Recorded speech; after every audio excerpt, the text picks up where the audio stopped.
ലോകം ഫിഫ ലോകകപ്പ് ആരവത്തിലേക്ക് ആദ്യ മത്സരം മെക്സിക്കോയും ദക്ഷിണാഫ്രിക്കയും തമ്മിൽ കിക്ക് ഓഫ് 12:30 പോരാട്ടം ചരിത്രമുറങ്ങുന്ന മെക്സിക്കോ സിറ്റി സ്റ്റേഡിയത്തിൽ ഫുട്ബോൾ ലഹരിയിൽ സംസ്ഥാനവും.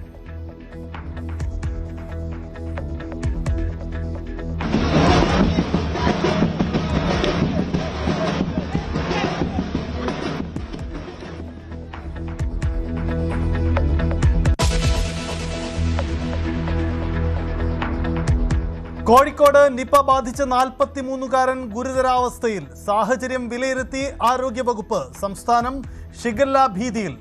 തിരുവനന്തപുരത്തും കൊല്ലത്തും രോഗം സ്ഥിരീകരിച്ചു. വയനാട്ടിൽ 8 പേർ ചികിത്സയിൽ.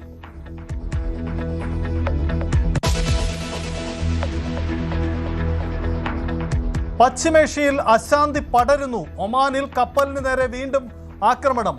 ഇറാൻ ഹോർമുസ് പൂർണ്ണമായി അടച്ചു. കാണാതായ 3 ഇന്ത്യൻ നാവികരുടെ മൃതദേഹം കണ്ടെത്തി.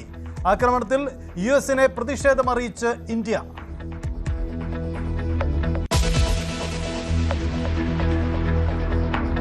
അൻസിബ ഹസനെതിരെ കടുത്ത നീക്കവുമായി അമ്മ സംഘടന. കാരണം കാണിക്കൽ നോട്ടീസ് നൽകി. സംഘടനയെ തകർക്കാൻ ശ്രമിച്ചെന്ന ആരോപണം. മറുപടി നൽകിയില്ലെങ്കിൽ സംഘടനയിൽ നിന്നും പുറത്താക്കുമെന്ന് മുന്നറിയിപ്പ്.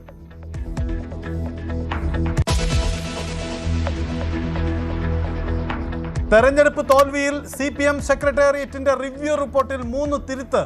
തളിപ്പറമ്പിൽ PK ശ്യാമളയുടെ സ്ഥാനാർത്ഥിത്വത്തിൽ വീഴ്ച. വെള്ളാപ്പള്ളിക്കെതിരെ പ്രസ്താവന നടത്തേണ്ടിയിരുന്നുവെന്നും വിമർശനം.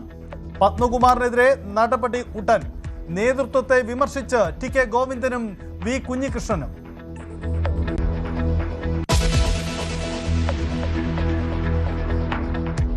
മാസപ്പടി കേസിൽ വീണ ടി നാളെ ഇഡിക്ക് മുന്നിൽ ഹാജരാവില്ല.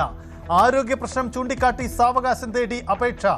വീണ ജോർജിനെതിരെ കണ്ണൂരിൽ നടന്ന പ്രതിഷേധത്തിൽ നിന്ന് വധശ്രമ കുറ്റം ഒഴിവാക്കി. കുറ്റപത്രം കോടതിയിൽ സമർപ്പിച്ച് പോലീസ്.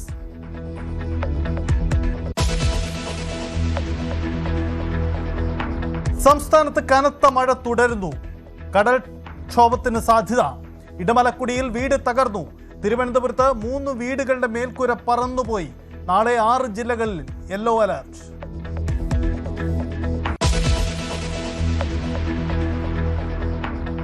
തേവരപ്പാലത്തിൽ ലോറി കൈവരി തകർത്ത് അപകടം. ഡ്രൈവർ രക്ഷപ്പെട്ടത് അത്ഭുതകരമായി. മണിക്കൂറുകൾ നീണ്ട ശ്രമത്തിനൊടുവിൽ ലോറിയെ വലിച്ചു കയറ്റി.